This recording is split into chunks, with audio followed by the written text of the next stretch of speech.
Robert Hughes, in the New Yorker piece on you in May, there's a quote from Barbara Rose that says, in September 1970, Bob was wearing love beads, a transparent linen shirt, a yellow wide whale corduroy suit, and a black leather coat with nail heads on the back that spelled out, "This is not a coat," she says. What is that about? I was carrying the coat. I was not wearing it when I came through U.S. Customs. That was when you first came to the United States? That was when I first came to the United... Well, it was when I came to the United States to try out for time. And it wasn't my first visit to the United States, but it was the one that caused all the trouble. Why were you coming here for Time magazine?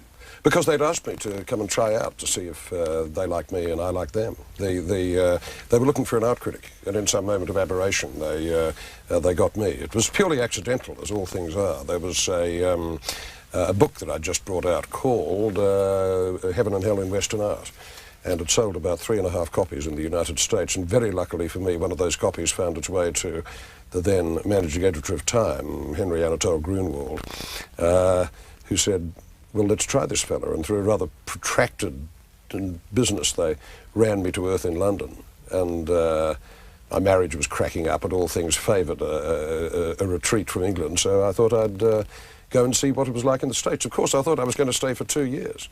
So anyway, Barbara met me at the airport, and there I was. What she didn't mention was that I'd come from Italy, and I had all these bags of a herbal mixture called potpourri, which I'd got from the Farmacia di Santa Maria Novella in Florence, and I was going to give them to friends as presents. And the guy was going through my bags, and he saw these plastic bags full of this herbal mixture sitting on top, and he said, his eyes lit up, and he thought, I've got another one, and he stuff, and I said, it's potpourri, and he said, what? And I said, potpourri. How do you spell it? P-O-T, you know.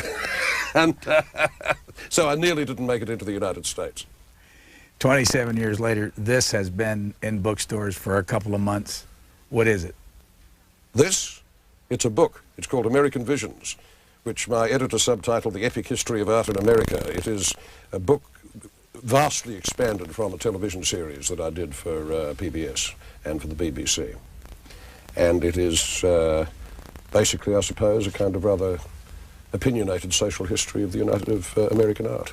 And then there's this, which is a special of Time magazine. Yeah, that's right. So that is, it's not a condensation of the book. That had to be written again from scratch. I wrote the whole issue, something that I've never tried before. But it's amazing what the prospect of hanging can do. The television series is over, or at least it's run on public television. And the book's been in the bookstores for a couple months. The magazine is out. How do you feel? Intensely relieved and very like going fishing. It's a ring-out, you know, a project like this. The whole thing took me 4 years, and I was a month, more or less, on the road promoting it. And there was no rest for the ungodly, and I'm just glad it's over, and I'm glad it came out well. There's also a lot of copy that's been written about you that during this period you had depression. Oh, yeah. Oh, sure. Well, not during the whole period. That would have been unendurable. But I crashed at the end of the series. I mean, it wasn't a fatal crash, but I woke up one morning and I thought, yikes, life is devoid of meaning and horrible in all respects, you know. I mean, I don't know whether you've suffered from this, but it's a medical problem. It's as though you suddenly grow horns and a tail and turn into something, you know, although I must say my wife rather felt as if she was dealing with a little creature from Alien sometimes. But no, no kidding, it was bad, and it was caused by overwork, you know, with long trails, of course, that go back into childhood. But anyway, then I sort of woke up and realised, well, I've got to write this damn book. I've got to write 200 and something thousand words of copy in the next 9 months. And so I had to put myself more or less on military discipline. You know, I get up at 4 o'clock every morning and have my tea. I was too wired up to have coffee, which, you know, was a nuisance, but there it was. And write 12 to 1,500 words a day, and do 4 miles a day on the treadmill if possible, and just bang it through. Because if the series comes out and you don't have a book there, obviously it's not the best business practice. No, it was very hard. What's it feel like when you got depression? What's it feel like? It feels terrible. You know, luckily, if you've just got one thing to concentrate on, you can concentrate on that, or at least so. If I hadn't had the book to write, I would have been in big trouble. You feel as though your life is essentially without meaning, you know, that stuff that you've done is not going to last, and that how can I put it? It deprives you of pleasure in the company of others. It makes you solipsistic and sort of self-enclosed without being successfully introspective.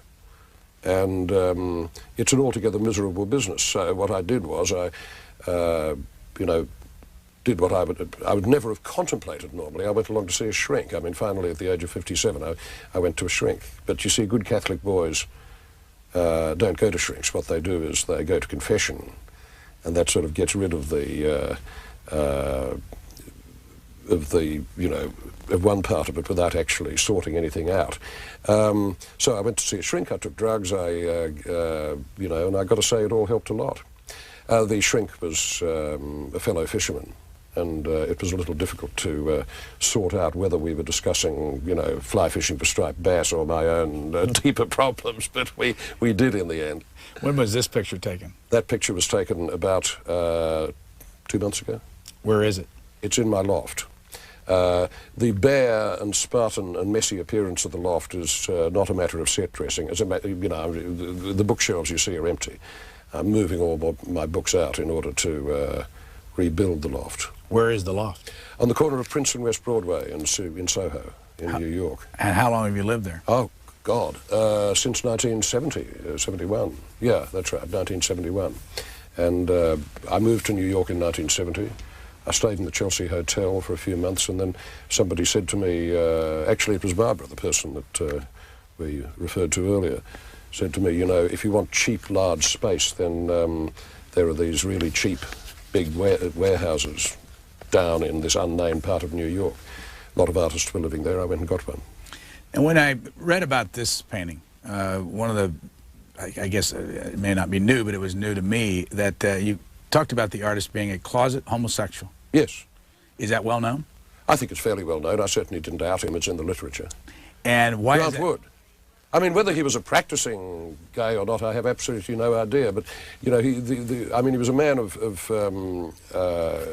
pictorially very refined tastes, and he had I mean, the big, you know, far from being the sturdy son of the Midwestern soil, he was, I mean, he was in fact born in Iowa, it's true, and he lived there a good deal of his life. But the big influences on him were 15th century Flemish portrait painting with its very high finish and intense concentration of craft, and it is said his mother's willow pattern china. And periodically Grant Wood could be prevailed upon. Yes, there I am in front of the house in American Gothic, which is not the real house in American Gothic. It's a fake American Gothic house, which has been built closer to Grant Wood's former art school. But sometimes he would be prevailed upon to put on a pair of blue bib overalls and, you know, sort of, and stand in close proximity to a tree so as to look like a farmer. But that was all part of the promotion of American regionalism in the 30s. What does it mean that so many different companies have used this Grant Wood painting for their own advertising? It means that it's the American Mona Lisa. Now, the fame of a painting is a really mysterious thing. I mean, nobody really knows why the Mona Lisa got famous, although I have some theories. This one became fantastically famous, I think in part through its ambiguity. I mean, first of all, it's a very, very memorable image, one which strikes deep into people's ancestral memory, or what they would like their ancestral memory to be. You know, there he is, the stern Puritan father holding up the pitchfork, defending the virtue of his not very alluring daughter. It is humorous, and at the same time, it's hard to be sure whether Wood was praising that kind of Midwestern rectitude or not. So people project on it. That comes from a painting by Gilbert Stuart the so-called, no, not the Lansdowne portrait. It's Stuart got to paint Washington 3 times from the life. This is derived from the unfinished picture, and of course it's on the American dollar bill. That's the canonical image of George Washington. What do you think of the Americans putting this particular painting on the dollar bill? I think it was a good idea. First of all, they're not putting a painting on the dollar bill. They're putting one of zillions of engraved images which were derived from the painting. It's not a reproduction of the painting, but it is, you know, a version of. There it is. Yes, that's Washington. And as you can see, it's reversed by the engraved. You know, I mean, in that one, he's facing to his right, and on the dollar bill, he's facing to his left. That's because it's, you know, engraved. What can you tell us about Gilbert Stuart? I can tell you a lot about Gilbert Stuart. Gilbert Stuart was, I mean, first of all, he was a tremendously able and an immensely fluent portraitist. He was a great believer in you know, in multiplying his images. He used to unabashedly refer to his portraits of Washington. Oh, well, there's Martha Washington too, yeah. He would refer to his portraits of Washington, for which there was an immense demand, as his $100 bills. So, and he painted, I think, Martha and George in the same week, if not in the same day, you know, from the life, I think at Mount Vernon. You say there were 3. There were 3 original ones of Washington, which were done from the life with the great man present. But he then spun off from those at least 114 versions. And that was what you had to do. You know, you couldn't tie the president up indefinitely with photo ops, or at any rate with painting ops. And so there was a real demand for effigies of Washington. Also served by people like the Peels, both for, you know, I mean, I think it was Raphael Peel. No, it wasn't Raphael. Oh my God, so long after the book I'm getting confused. Charles Wilson Peel was the father who founded this dynasty of artists. And one of his sons, was it Rubens? Raphael? I can't remember. Specialised in portraits of Washington just like his dad had. And there are hundreds of them all over the United States. And, but of course this is an age before mechanical reproduction, and here we have Copley, certainly the greatest American portraitist of the 18th century, and this is again, it's our canonical image of Paul Revere, you know, the intelligent, skeptical, determined American craftsman as citizen. I mean, it's one of the archetypal portraits of a skilled American. You can see there, this actual painting was on the cover of David Hackett Fisher's book on Paul Revere. That's right. And he pointed out there that in what he's got his hand around, you can see the reflection of the... You can see the reflection of the window, which is behind the artist, and that burning spot on the silver teapot that Revere has just finished making is a reflection of the window, and of course that's the light source for all the light in the picture. Yeah. What's so special about this particular artist, Jonathan Singleton Copley? There are a lot of things that are special about him, but I would say the thing that is most special is that he was the first resident American to really make a rather grand style out of what was actually rather liney and plain, and you know, and came out of the New England limner tradition. He couldn't at first attain the sort of grace notes of the of 18th century English portraiture, but with that extremely craftsmanlike approach of his, and that, you know, and that plainness, he actually produced something which I think was more valuable than that. He produced something which was, you know, sort of completely sober, unfussed, unflattering, all the moles and warts and wens in place, you know. And, you know, he was the first great American empiricist, which, I might add, this guy that we're looking at now, John Trumbull, was not. I mean, Trumbull yearned to be a history painter. The problem for being a history painter in the 1820s was that Americans then as now were less interested in their own past than in their own future. There's a very interesting letter from, I think, Adams to Trumbull on this, so possibly Madison to Trumbull on this subject, saying, I see no interest in the public around us in the commemoration of the events of the Revolution. And this was when the negotiation was going on for the 4 pictures, of which that is one, which now decorate the rotunda of the Capitol here in Washington. Already, Americans, in other words, were complaining about the selective amnesia of their citizenry. How do you do all this? How do I do it? Yeah. How do you remember all this? How do you Man, I've been over my ears in it for the last 5 years.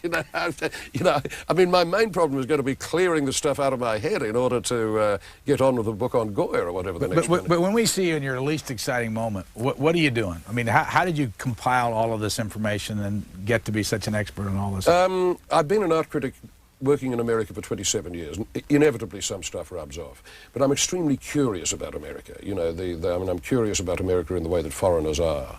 I'm not a citizen. I'm an Australian, but nevertheless, I'm what's called an alien resident. One of them. You gonna stay that way? Yeah, yeah. Why? My wife's American. They can't take that green card away from me. Not now. I haven't said anything about Clinton in this book. No, I'm going to stay that way because beyond a certain age, and I'm 58. The leopard has difficulty changing his spots. I mean, for instance, I'm interested in politics, but the only country in which I can be politically active is Australia. I mean, it would seem sort of ridiculous to abandon my Australian citizenship when my family has been active there for so long. I mean, I'm not coming from somewhere in order to completely remake myself, Your family, what, you had is it brother who was an attorney general? He was the attorney general, my brother Tom, yeah, during the Vietnam years. He was attorney general at the same time, actually, that Mitchell and Mardy, that Mitchell was the attorney general here.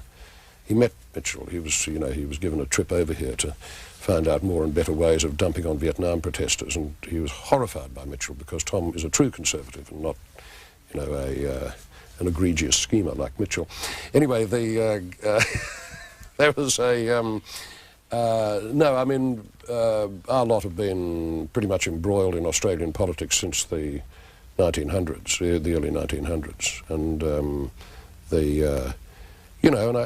there's a family history there that I'm that I'm proud of and would not wish to renege on. Go back to my original question. How do you do all this? In other words, where do you work? I work at home in Shelter Island. I have a house there with a barn. Upstairs in the barn, there is my writing room. Downstairs, there's my wood shop. When I run out of paragraphs, I go down and, absent-mindedly cut a few dovetails. And then I go back up again and, I mean, one of the frustrations of writing this bloody thing was that I didn't get the nose of a boat outside Cockles Harbour once during the whole year. I didn't catch a bluefish. I got a couple of bass on fly. That was it. But anyway, I have my art library there. Half of the top floor of the barn is books, half is writing room. I get up early in the morning and, I do what you do. I work. I find it excellent for concentration. It's a little frustrating because, Shelter Island, unlike other parts of eastern Long Island, has absolutely no social life of any description, which is actually quite a good thing, I mean, all those hotshot agents with their big cocoa-coloured Mercedes full of tortellini salad are afraid of the water, and so they don't come across on the ferry. And also, if you're at some utterly boring dinner party, you can jump up, or my wife can jump up with a stricken expression on the face and say, "My God, it's already 9 o'clock, and the last ferry leaves at 9:45. I'm terribly sorry, Samantha, we have to go." Look, the biggest lesson about work I ever had, because when I was a kid, I thought, when I was in my 20s, I thought that it was done by inspiration. It was from Alan Moorhead, now alas dead, who took me under his wing and was, so to speak, my surrogate father as a writer. And he did this thing which I found utterly incomprehensible. It seemed so strange. He would get up at 6 in the morning, and at 7 o'clock he'd be in this little writing room up the, up the hill at the back of his place in Italy. And he would stay there until 11 o'clock. I mean, he wouldn't come out, he wouldn't, he wouldn't take telephone calls, he wouldn't do anything like that. And surprise, surprise, at the end of the morning, you'd usually have 700 words. Someplace there's a reference to you having an exceptional memory. I have a very good memory. I think it's beginning to decay a bit under the, the influence of age, booze and other things, but no, I think I've got a pretty good memory. I used to be, you see, when I was a boy, when I was at Jesuit school, they would make you, no apologies about it, memorize huge chunks of stuff. But I, had a... some people found this onerous. I found it delightful. I mean, I can still... No, I'm not going to do it, but, I can still quote ad libitum from numerous Shakespearean tragedies. I could recite you The Wasteland by heart, if you like, but I'm not going to. We've got better things to do.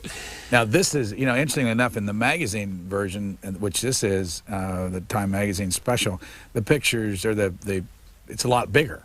Yes, it is. In the book. Yes. By the way, what is this? That is a painting painted in the 1890s called Memories of 1865 by John Frederick Peto, who was a magic realist whose paintings actually were quite popular in America. But one of the interesting things about Peto is that he has this exceptionally nostalgic kind of coding. You know, it's called Memories of 65 because that's the year Lincoln was assassinated. And there's Lincoln's daguerreotype, and there's this old rusty Bowie knife, which is one of his studio props, which was picked up on a Civil War battlefield, and it's hanging over him, hanging over the image of Lincoln like the sword over Damocles.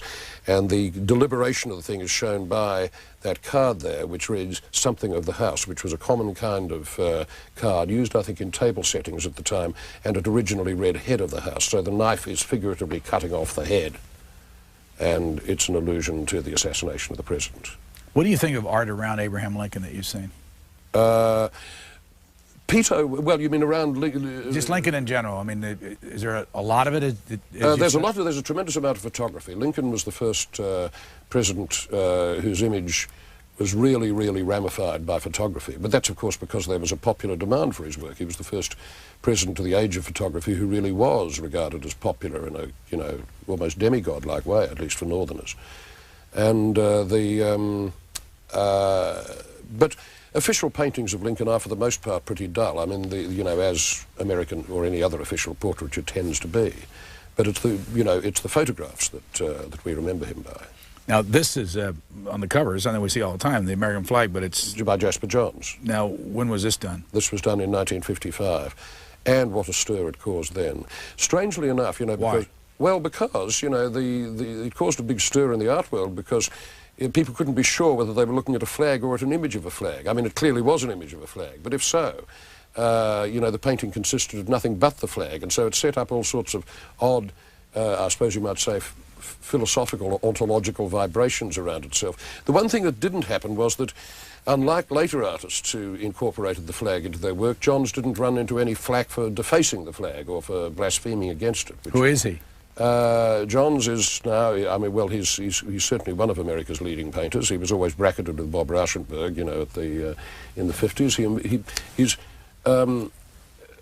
sometimes regarded as one of the fathers of pop art, but he's not really, you know, because pop art is a very different kind of enterprise to Johns. But Johns was infatuated with popular culture, and he wanted to find images which, as he put it, were so well known that they were not well seen.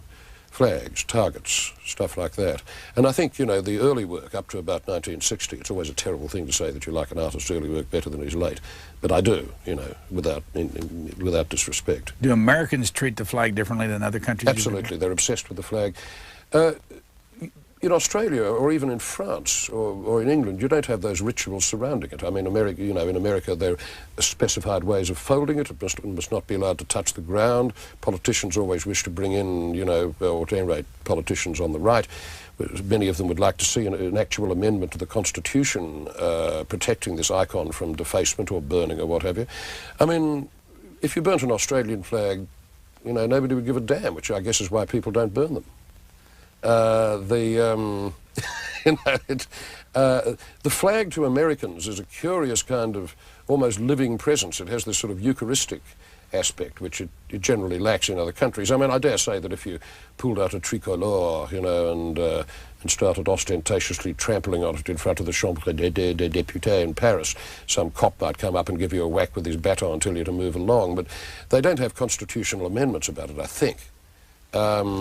As for the Union Jack, but then there's that double side, because one wants to preserve, Americans like to preserve the flag against blasphemy or defacement, but at the same time they make everything out of it from you know, girls' underpants to advertising signs at gas stations. I mean, nobody thinks there's anything weird, which I do rather, about a gas station so surrounding itself with hundreds of Old Glories just for the purpose of advertising. I mean, that sort of seems... I mean, I have a next-door neighbour out in Shelter Island, well, not quite next door, who has this flagpole in the back of his house, and at night, Old Glory goes up and he has a spotlight on it. And it's sort of irritating, actually. You wonder why he's making such a flapdoodle over it. Is it to say, I'm American, I live in America, but we know he's American, we know he lives in America. It's nutty. He's a retired cop. Anyway. I've got a bunch of reviews here that you know, the television show's long since passed. Yeah. By the way, is it available? You can buy it? Oh, sure, you get it on cassette, absolutely. Please do. What's it cost, you know? I don't know. I do not concern myself with these mundane preoccupations. I think actually they haven't priced it yet. Paul Richard in the Washington Post wrote this about the television thing. Yeah. And I want you to, when did you first think about doing television? About doing television of any kind, or this? 1982, after I'd finished Shock of the New. And something called American Visions popped in your head? Well, it wasn't called American Visions then. I was looking around and I thought, you know, there is a terrific subject here, and it's really strange, a terrific subject for television, and it's really weird that nobody in America has tried this one. And so I started checking it out, and the more I did, the more convinced I became that there was, a really interesting television series to be made about American art and its social meanings, as it were. And originally I wanted to do 10 programs. There wasn't the money for that, and there wasn't any money for it initially. I mean, the BBC shelved it because what they were going through a sort of period of the MTV itchies, you know. The didactic miniseries was a thing of the past, you know. Here I was, this sort of little velociraptor careering around after Kenneth Clark's T-Rex, and but this sort of stuff was extinct. It's not extinct, it never will be. Let me just read you what Paul Richard said in his review. He said, Hughes set out to paint an epic, a mural of America as one might view it through its art, through its churches, chairs, and cars, its newness and its rectitudes, its follies and injustices, and its art world hype. But then the medium trapped him. His series, a co-production of BBC Two and Time Warner, was created by committees, by teams of TV specialists. Hughes never got to paint the mural he envisioned. He only got to sketch. Ah, well, that's an interesting criticism because it's partly true and partly not. It is true that the nature of television somewhat changes the arguments you can make. You know, television is bad for abstract argument. It's good for show and tell. It demands a simple narrative, very simple, iconically so. And and it's certainly true that the book is richer than the television series. But I think within terms of what telly can do, the series is reasonably successful. There are parts of it that I think are hokey, yeah. But I'm not going to tell you what they are. I'm sure you know what they are anyhow. But I mean, what Richards essentially is saying here is that the book is a better account than the television series of American art and its various ramifications. And I would not disagree with him there. It is. But at the same time, I think the teleseries has a certain value and interest, particularly for people who might have not much previous experience of American art. How long did it take you to do the television part? It took 3 years. 3 years total concentration? Yeah, I mean, I was thinking about it before then, you know, and I would send resentful and intrusive faxes to the BBC saying, come on, why don't you, or get off the pot, you know. But the actual planning and work on it was about 3 years. And the BBC ran it before we saw it here in America? That's right, and Australian television ran it before the BBC did. It went out in Australia in July last year, then in England in October, and finally here, thank God. Why would people that live in Australia or in Great Britain be more interested in it than we would be here? Well, it's not that they're more interested in it, it's just that they had first dibs on it. The one thing that I wanted to avoid was having it go out last year in America, because I would not have had the book ready by then. And, you know, to be brutally candid about it, you know, the series, as with all previous television series, whether we're talking about Sagan's Cosmos or Ken Burns on the Civil War, or back 30 years ago with Kenneth Clark, the series has to function as an extended commercial for the book. What did they say to you in Australia and Great Britain about this? They loved the series in Australia. What did they say about America because of it? They thought it was a very fair and reasonable and balanced portrait of America, with a few jabs and, you know, and the same in England. They do this is the curious thing. I mean, a couple of rather crankish critics have said that this series and book are intended as a kind of assault upon the image of America, you know, written by this weirdo, liberal, foreign lefty. Nothing could be further from the truth. But the idea of having a souffle with no ground glass in it at all, I think, would be intolerable. In a conservative publication called the Weekly Standard, a fellow by the name of David, I'm not sure. I haven't read this one. Gelernter, G-E-L-E-R-N-T-E-R. It's probably not pronounced right. I apologize to him. Hughes you can use, and Art Critics American Visions. I just want to read you this. He says, Hughes tells us that American culture is in deep trouble and that today's U.S. art is largely no good. That is not true. That is not what I'm saying. I'm saying that American culture is in some trouble, and I'm saying that quite a lot of what has been promoted as the most promising or whatever art of the last 10 or 15 years has been no good. But I'm not painting an absolutely negativist picture of the current art scene. He also says Hughes' non-Americanness tells most when he convinces us that the crisis is grave but has no ideas about how to fix it. Well, you know, when a car begins to slow down and emit curious noises from the transmission and smoke starts coming out from underneath the hood, you don't actually need to be an engineer to perceive that something is going wrong with it. I am deeply tired of people with quick cultural fixes. There is a whole industry, as you well know, living in Washington, of people, I mean, running all the way from A to B, from Bill Bennett to Ariana Stassinopoulos, or whatever that ghastly woman's name is. There is this whole industry in trying to persuade people that various unspecified movements in the direction of virtue and charity and what have you are going to fix what's wrong with America. I don't think that any, if there is one single way of fixing what's wrong with the art world, I am quite unaware of it. I think the truth is that cultures do go into sort of slack water sometimes. They do go into periods in which their energies are dissipated and not felt. Now, I think it's entirely possible that we might have a few better artists around if you had better art training. But I don't think that would be an automatic quick fix.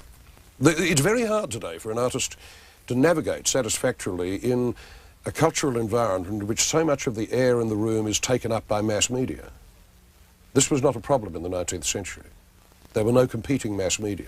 There was no television. There was no film, etc., etc. People's sense of reality is so much generated by mass media today, mediated by it, that the arts of painting and sculpture, drawing and what have you, seem distinctly powerless against the cataract of images that we get from other media. If you're going to tell an amateur 4 or 5 places to go in this country to see the best American art, or art that is American, it may not be the best, where would you send them? I'd send them to the Whitney Museum in New York. Oh, I'd send them from New York, so they could have a look around. Washington. I mean, the National Museum of American Art here, which is a branch of the Smithsonian, is probably the fundamental collection of American art in this country. The strange thing is that it's not as well known as it ought to be. I mean, you'd think this is a complete impossibility that you could have a National Museum of American Art in the capital of America that was not all that well known in comparison, say, to the National Gallery. This is the one that connected to the National Portrait Gallery? It's the one that's connected to the National Portrait Gallery, yeah. And and its collection is really extraordinarily interesting. I mean, there's great stuff at the Corcoran too, here in Washington. I would send them to, I mean, those two are the obvious standouts. Of course, there's no single place which is a repository of every possible kind of American architecture, but, where are the places you have to go to see that? All over. Chicago, I was about to say Atlanta, but not Atlanta, obviously, but the South, Virginia, New York, it depends on what you're looking for. I would certainly send them to Chicago for the collection of the National Museum, I mean of the Art Institute and the Terra Museum, which has some very, very good, specifically American paintings. If you could have any American art you wanted in your home, what would it be? what would it be? I'd like to have a great hopper. Which is a great hopper I've got to buy. I just happen to have it turned Both of them. They're too great for me. Early Sunday morning. Such an extraordinary picture. Totally magical. Who was Ed Hopper? Edward Hopper. Don't call him Ed. He would have bit your head off. Edward Hopper was a deeply inhibited, professional, unspectacular artist who told more truth about the conditions of life in the American, you know, the sort of spiritual condition of life in the American city than anybody else in the 1930s. He was an extraordinary poet. Educated, I mean, he was trained by Robert Henry, who was the leader of the Ashcan School. He studied in Paris, and as one can see from the pictures, he was very deeply formed by French illustration of the 1890s and people like, also like Manet. And he was better at painting the spaces between people than just about anybody. You know, you always feel as though you're intruding on something. You see I mean, there we are, Nighthawks, you know, one of the canonical American pictures. He had a tremendous effect upon popular culture. Cameramen love him. The house in Psycho is a Hopper house. The house in Giant on the Prairie is a Hopper house. When did he live? He died in 1967. He was born in 1880 something, I think. I can't remember his birth date. His other places were Cape Cod, as you can see there. You know, that haunting picture of that blonde standing in the slightly too small doorway of that little cottage in the sea light, you know, with the light just falling on her breast early in the morning. Wonderful picture. And no, Hopper really defined a side of the American imagination as no one has done. That's in part a sort of almost a joke picture. If he shifted a little bit that way, you can see a portrait of his wife, Jo Nivenson, who was a real shrew, yelling at him out of, you know, at this failing gas station owner, who is Hopper himself. The road is empty. He's being bypassed by history. And his wife is nagging him. Who else would you put in your home? If you could have anything. If I could have anything at all? Anything American. Well, I can't say that I'd turn down a great Pollock. I would like to have one really, really good Winslow Homer watercolour. I think he just is the greatest watercolourist practically since Turner. He was an astonishing virtuoso of watercolour. And also the life that he depicts is one which I dearly love, you know, everything to do with the sea. And yeah, that's an oil. That is here in Washington. That's in the National Gallery here. Who was Winslow Homer? Winslow Homer was a... well, he's a man about whose character not a hell of a lot is known, because his four favourite words, according to such friends as he had, were "mind your own business." And he started off painting, or rather drawing, reportage of the Civil War. In the, you know, he was there at the front in the early 1860s. This picture here, a veteran in a new field, is probably, I think, the most moving, though the least direct of all pictures to do with the Civil War. I mean, the man is a veteran, he's come back, he's mowing the wheat, but it also alludes to the terrible massacres of Antietam and Gettysburg, you know, which took place in wheat fields. Prisoners from the front, youngish Union officer surveying these these three prisoners. You know, there's this hellfire Kentuckian or Virginian in the front, you know, looking as mean as hell. Sort of, he's got a face like McVeigh. There's an old man who's too old to change, and there's this cracker kid who's too young to know anything. I mean, people say this is an objective picture. Of course it's not. It's a piece of wartime propaganda. You mention in your book that, and a lot of people write about your position on slavery, that's one of the biggest problems we've had. Well, slavery itself was, naturally, but it's an interesting fact that it doesn't, you know, I mean, certainly there are 19th century genre paintings of slaves, and there's one very good one by Eastman Johnson of some escaping slaves on a horse. It's a very fine picture, that. But by and large, slavery doesn't show up much in the, you know, in the painted record of American life, or at any rate, comments on slavery don't. And when they do, they're usually in the form of, you know, the sort of jolly old watermelon chewing, you know, it's sort of like coon opera. It presents the slave household as a kind of simple Arcadia, or tends to. We were talking about your television show and your special for Time Magazine and your book, and now the sales of your television show. Is this going to make a lot of money for you? I hope so. I would be a hypocrite and a fool to deny that I hope it would. Is it going well? I don't know how much money is a lot. It's going well. They have a first printing of 100,000. It'll take a while to shift 100,000 at $65 per, but I have no doubt that we'll be reprinting by Christmas. This is actually, if I can say so without sounding like some sort of snake oil salesman, I think this book actually does fill some kind, it does find its niche, in America at present, because people are really curious about American art, much more so than they were when, Americans are, much more so than when I first got here. And, so much of the American story is inscribed in its art that I think, it may fit into a kind of general interest in American self-consciousness. How many of this Time magazine special was printed? 5 million. Half a million for the newsstands and for 4.5 million for subscribers. And how many of the videos were prepared? I have no idea. But that they can sort of do in a more ad hoc way. You don't have to do a whole big edition of videos and then hope you sell it. You can, gear it more to the demand. We talked early in this discussion about depression. Have you gotten over all that? Oh, yeah. What got you out of it? Hard work.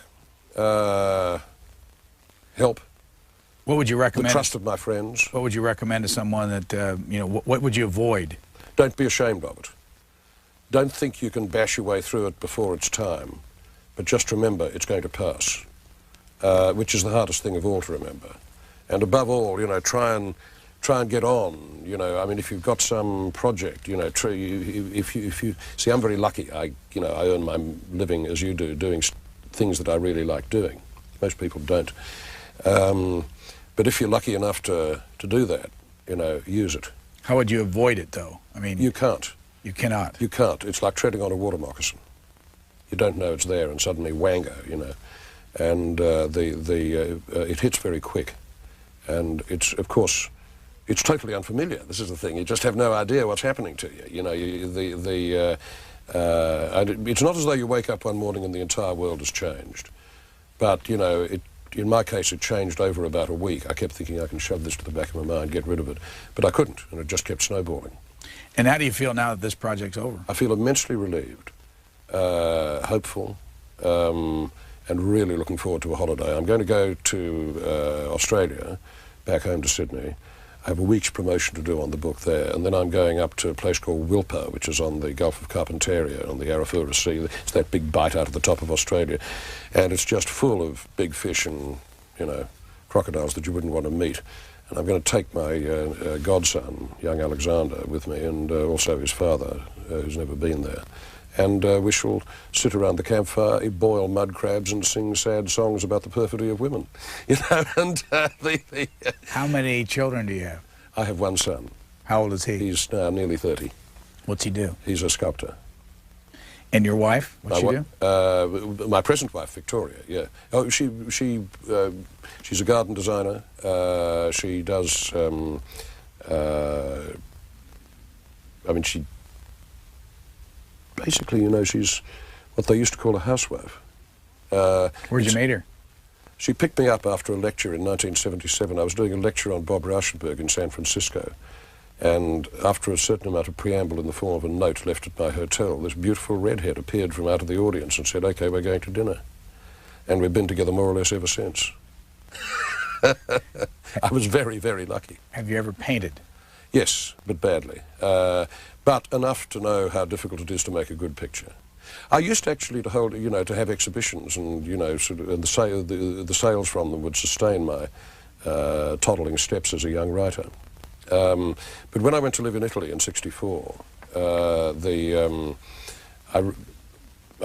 realised one day I was living in Port Ercole, which is just about the only completely art-free town in all of Italy, because Alan Moorhead was there, and I realised after one of the, I had this little motorcycle and I used to go everywhere. Honda? No, it wasn't. Some reference to a Honda somewhere. Yeah, I used to have, when I got to New York, I got myself a Honda 750 and then a Harley. I used to have a Norton 750, but in Italy I had a thing called a Moto Guzzi. And it was not a large caliber bike, it was about a 400, but it got you around. And, and so I went to every provincial museum and crypt and church and God knows what, in that circle out, from northern Lazio, which is north of Rome, where I was. up to Florence and Siena, and and over to Umbria. At the end of 2.5 years of that, although I'd never studied art history, I had overcome my initial fears of presenting the work to people who had. I realised that I'd seen an awful lot of stuff, and not in slides either. So I'm a very strong believer in the relation of works of art to their environment. It makes a huge difference if, say, you're looking at the terraced landscape in the back of a 15th century Italian crucifixion, say a Piero della Francesca, and then you walk outside and there is essentially that same terraced landscape in the hills, and it gives the thing a location, it gives the thing a cultural context. There are all sorts of sort of ramifications of that. Italy taught me that. How much formal education have you had? Quite a lot, but I have no university degrees. Great things were predicted for me when I went to university, but the idea was, you see, that I was going to be a lawyer like everybody, like every other male in the family, and so it was thought beneficial that I should do an arts law course combination, BA followed by law, so that I wouldn't be a complete little barbarian. And I just got out of this Jesuit boarding school in which I had been immured, boiling with infantile testosterone for something like 5 years. And of course, pop, out you come. And you don't think of anything but girls and pubs and, university journalism. And I succeeded in failing first-year arts, which is a course that a reasonably intelligent amoeba, even an Australian amoeba, could have passed. And so panic and confusion, and what are we going to do with the delinquent young Robert? And so at this point I rather defiantly said, I want to go away to Paris. I want to smoke Gauloise and wear a beret and paint and look at naked women. And well, like hell, they were going to let me do that. So, I ended up as a sort of compromise studying architecture. But I never completed my degree in architecture, you see, because I got within a year of it. But then somebody, well, actually it was Alan Lane, the founder of Penguin Books, who was out in Australia. He got me to, he was interested in Australian art and collected it a bit, and he saw that there was no book on the subject, there was no general book on the subject. And so anyway, he commissioned me to write one. And God damn it, that thing's still in print. It came out in 1966. What does it feel like? I've got all these reviews here. Just the headline here, Robert Boynton in the New Yorker. The Lies of Robert Hughes. He's the world's most famous art critic.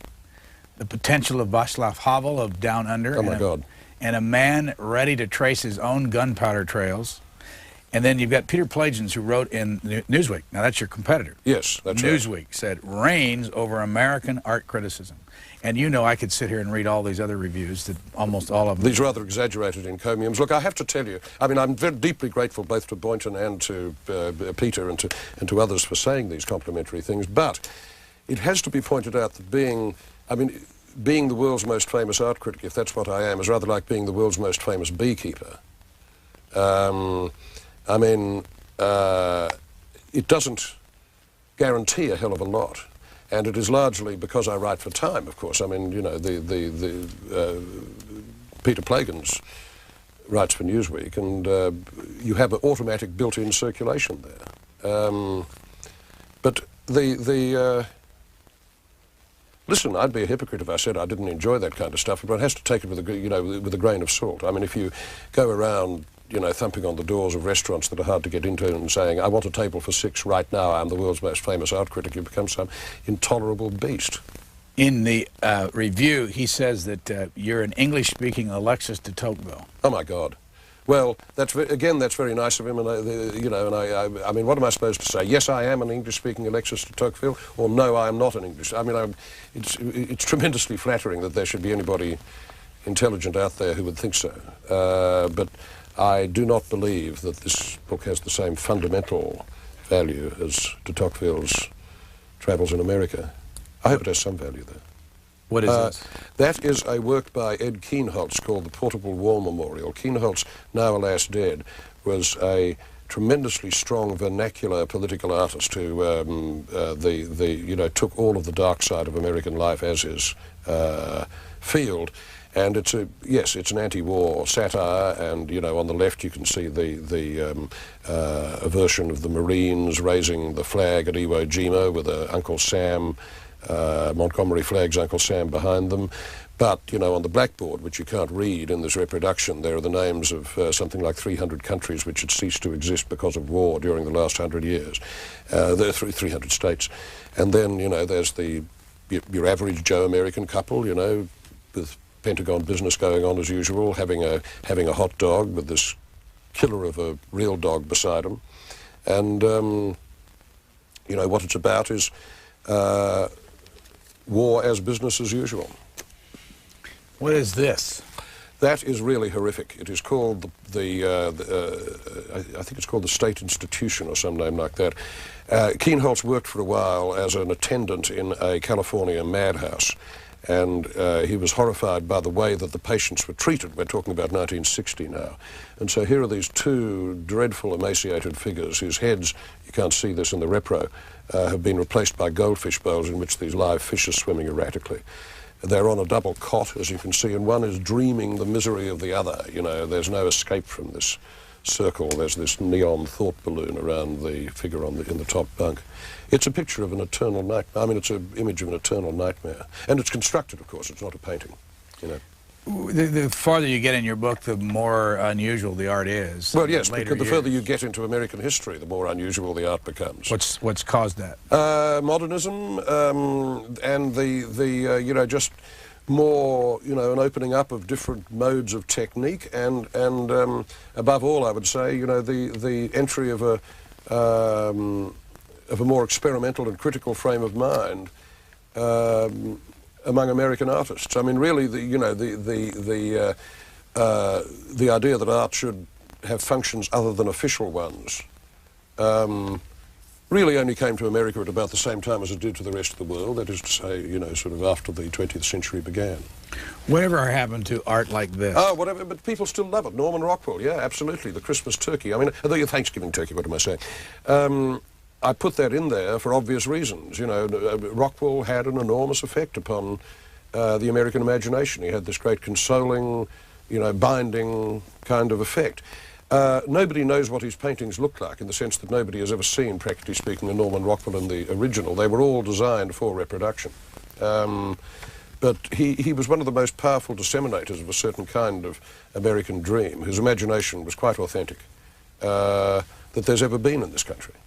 I take him, I mean, I don't think he's Rembrandt, I don't think he's Jackson Pollock, but, the tendency to write off Rockwell, I think, is, particularly if you're looking at American society through its art, which is what this book tries to do, you can't write him off. On more than one occasion, we've found this that's particular thing in a lot of books that people have written, including a book written about Eleanor Roosevelt, who used to go out there and sit and look at this. Yeah, that is St. Gordon's statue. It's his commemorative figure, which has no name, no title. It was a funerary commission in which Adams commemorated his wife Clover, who committed suicide. Henry Adams. Henry Adams. Mm-hmm. And he got St. Gordon's, who was by a country mile the best American sculptor of the 19th century, to do it. I mean, I think there have been two unquestionably great, well, I mean, there have been a lot of very good ones, but two unquestionably great American sculptors, and one is in the 19th century, and that's St. Gordon's, and the other one is in the 20th century, and that's David Smith. And St. Gordon's was a tremendously interesting figure. By the way, what's next? Well, I've got to honour my commitment to write a book on Goya. If that sounds a bit unenthusiastic, it's not meant to be. It's just going to take me a long time to do it. So I think what I'm going to do, I'm not going to do any more television for a while. I've been asked to do a series about Australia for the year 2000, but I don't think I'm going to do it. It's too bloody disruptive. You have no home life left. You have no private life left. And I don't know, I think perhaps as a result of the depression, the shrinkage, the treatment and all the rest of it, and a lot of introspection that went on, I might actually delve back a bit. I think I might write a memoir about growing up Catholic in Australia. Except that, it would be quite unlike most memoirs of childhood that are written these days, in that nothing nasty will happen in the woodshed. There will be no predatory uncle groping me behind the sacristy. None of that happened. I was a fairly happy kid. If you were an American and could vote in this country, which way would you go? And the reason I ask that, by the way, is because you're characterized in a lot of these reviews as hitting the right and the left. That's right. Well, to tell you the truth, I don't, you know, I sort of rather feel a plague on both your parties at the moment. See, I have a intense dislike of Clinton. His image manipulation, his hypocrisy, his, you know, and that awful sort of brand of pseudo-therapeutics that he's always dragging out and waving in the air like a dish rag. But on the other hand, you know, I mean, I'd vote for the party of Abe Lincoln, but I would not vote for the party of Newt Gingrich, or Dick Armey, or any of these guys. So in a way, I mean, I guess probably I would tip towards the Democrats, but but only with reluctance. What do you think the future of American art is based on the... I don't know, but I hope I'm around to see it. See, this, you know, I'm not an absolute declinist. You know, I mean, I think we're going through a bit of a rough patch at the, you know, slack water, so to speak, at the moment, and there aren't any strong cultural tides running, you know, at least in the domain of the visual arts. I mean, one thing is for sure, it's going to, you know, people are going to keep on making art in America. They're going to keep on making images that explain themselves to one another and to themselves. You know, there is always going to be that desire in America because it just seems to be implanted in, you know, humankind. But what form it will take, I really don't know. Why did you pick this for the cover? Because it tells you a bit of a story. It tells you two of the themes of one of the major themes of the book, which is you know, the effect of landscape upon American imagination. You know, this heroic idea of landscape. There it is, this great valley out in Albuquerque with lightning striking at the poles that have been put up by the artist Walter de Maria. So it's both old and new. Yeah, there it is. It seemed better than running a detail of a 19th century landscape. It tells that part of the story very concisely, and also I think it's a rather marvellous work of art, that thing of de Maria's. And it's dramatic, and it stands out well in the stores. And our time is up, and here's the cover of the book. It's called American Visions, The Epic History of Art in America. And our guest has been Robert Hughes. Thank you very much. Thank you very much.